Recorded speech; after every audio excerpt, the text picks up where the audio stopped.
انت شاب النهارده وعايز تنجح وعايز تعمل مشروع وتكسب وبتكسب بسرعه. ايه الخطوات اللي تقدر تعملها عشان تكسب بسرعه وتعمل مشروعك؟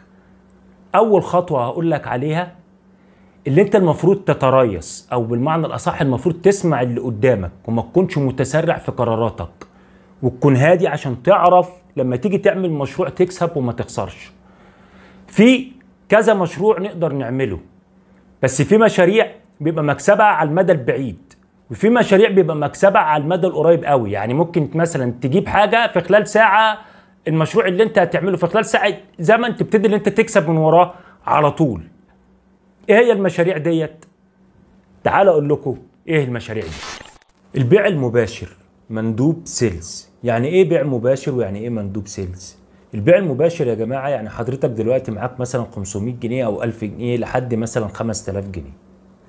حضرتك بتنزل حاره اليهود او بتروح لاي تاجر عنده اي منتج، وبتبتدي ان انت تشتري منه المنتج دوت، سواء بقى ب 500 او ب 1000 ايا كان، وبتبتدي ان انت تشتغل عليه.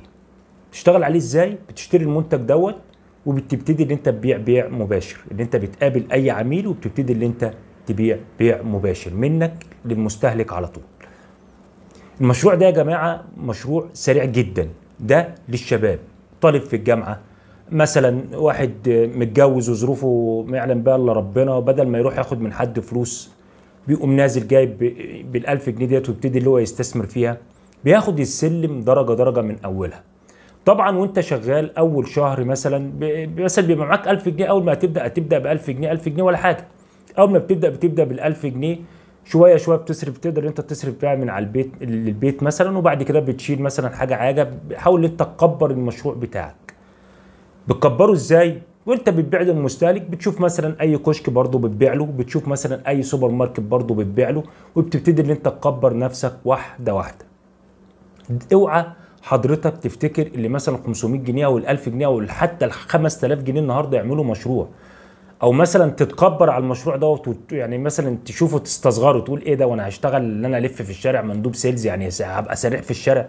ما حضرتك لازم تمشي مع سقف طموحاتك او سقف طموحات الفلوس اللي معاك. اصل معلش النهارده مش بال 5000 جنيه هتروح تفتح مصنع مثلا. احنا بناخد السلم من اوله واحده واحده، وان شاء الله ربنا هيكرمك وهترزق. بدل ما تروح تشتغل في مصنع، شوف هتاخد كام في المصنع. النهارده اقل مصنع هيديك كام؟ هيديك 3000 في الشهر، 5000، طب 6000. شوف ال 6000 جنيه دولت هتصرف منهم ايه، ولا هتعمل منهم ايه ولا ايه. حضرتك لو جبت منتج ممكن تكسب في اليوم مش لا يقل عن 300 400 جنيه، وهتكسبهم في وقت ايه؟ في وقت قليل. وفي نفس الوقت انت بتبني منظومه لحضرتك او بتبني مستقبل لحضرتك. ليه؟ لانك بتبيع كل يوم، بتعمل عملاء جديده، يعني ايه، بتربي زبون زي ما بنقول احنا كده باللهجه العربيه، تمام، او باللهجه المصريه، انت كده بتربي زبون. واحده واحده هتوصل.